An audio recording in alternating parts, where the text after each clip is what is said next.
क्योंकि जंग में तो हमारे भाई मरेंगे, फौजी हैं, मैं भी फौजी हूं, मैं कभी नहीं चाहता जंग हो। लेकिन कहीं ना कहीं हमें यह समझना पड़ेगा कि पाकिस्तान को सबक सिखाना पड़ेगा। वो इकोनॉमिक तरीके से, डिप्लोमेटिक तरीके से, मिलिट्री तरीके से, तीनों मिलकर, सिर्फ मिलिट्री तरीके से नहीं कि आप बोलें कि हमने पाकिस्तान के 3 टुकड़े कर दिए, 4 टुकड़े कर दिए, नहीं। It has to be a study plan. एक तरीके से आप लगातार,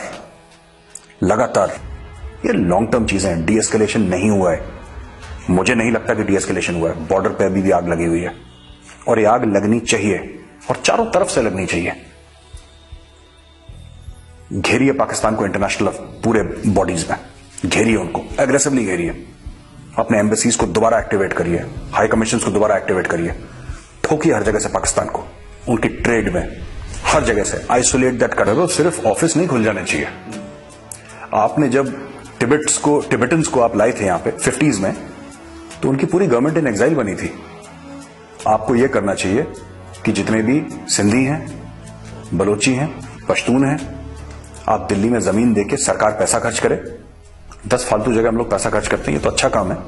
आप पैसा खर्च करें, उनके आप एम्बेसीज इन एग्जाइल बनाएं और जो उनके टॉप लीडर्स हैं 100-200 हर एक कौम के, आप उनको इंडियन सिटीजनशिप दें, पहली चीज। दूसरी चीज, आप उनके ऑफिसेज, आप जमीन खरीदें न्यूयॉर्क में, बिल्डिंग्स खरीदें, ऑफिस खरीदें न्यूयॉर्क में, ब्रसल्स में, लंदन में, पेरिस में, करीब 5-7 जगह पूरी दुनिया में आप इनके ऑफिसेज खरीदें, जहां पे आप बलोच लड़कों को, जहां पे आप सिंधी लड़कों को, जहां पे आप पश्तून लड़कों को ट्रेन करें इंडिया में बुला के और बोलें कि तुम जाओ वहां पे, तुम्हें हम सैलरी देंगे, तुम मैन करो। वहां से आप इंफॉर्मेशन वॉरफेयर करिए, आप वहां से लड़ाई लड़िए आप, वो ज्यादा जरूरी है। You have to put money, और ये पैसा ज्यादा नहीं, मैंने आपको क्या बोला, ये 1-2 रफेल में हो जाएगा।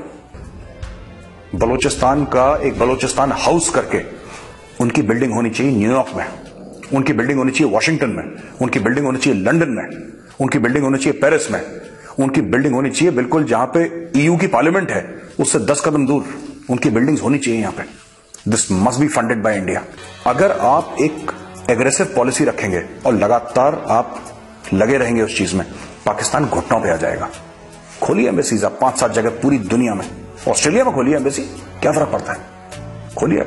साउथ अफ्रीका में खोलिए एम्बेसी, पूरे जगह इंफॉर्मेशन वॉरफेयर। इनको पैसा दीजिए और इनको बोल दीजिए कि आपका जो भी अटैच्ड है हमारी एम्बेसीज के साथ इनको अटैच कर दीजिए। एक बड़ी मुहिम चलानी होगी आपको हजारों करोड़ खर्च करने होंगे, लेकिन यह गारंटी है जिस दिन आपने कर दिया, 5 साल के अंदर पाकिस्तान का गला बैठ जाएगा। मैं लिख के दे रहा हूं आपको, पाकिस्तान का गला बैठ जाएगा, पाकिस्तान कुछ बोल नहीं पाएगा।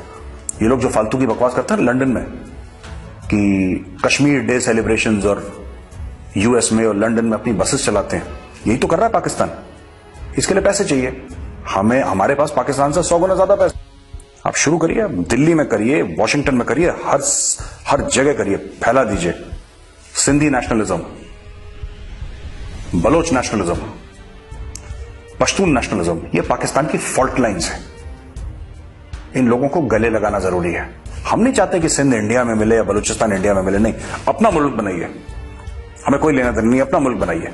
लेकिन हम आपकी मदद करेंगे और हमें आपसे कुछ नहीं चाहिए in return. We do not want anything from you. हम बांग्लादेश बनाया, हमने बांग्लादेश से कुछ लिया नहीं, लिया ना। We don't want anything. Sindh should be an independent country. But ये कैसे बनेगी? ये ऐसे नहीं बनेगी कि आप इंडियन आर्मी को बोलो कि आप चढ़ दौड़ो उनके ऊपर। ये धीरे धीरे बनेगी। फॉल्ट लाइंस हैं पाकिस्तान की, उनका एडवांटेज लेने की जरूरत है। Let's take advantage of the fault lines of Pakistan. धीरे धीरे धीरे, हो सकता है 10-15 साल लगे, लेकिन हम कामयाब जरूर होंगे।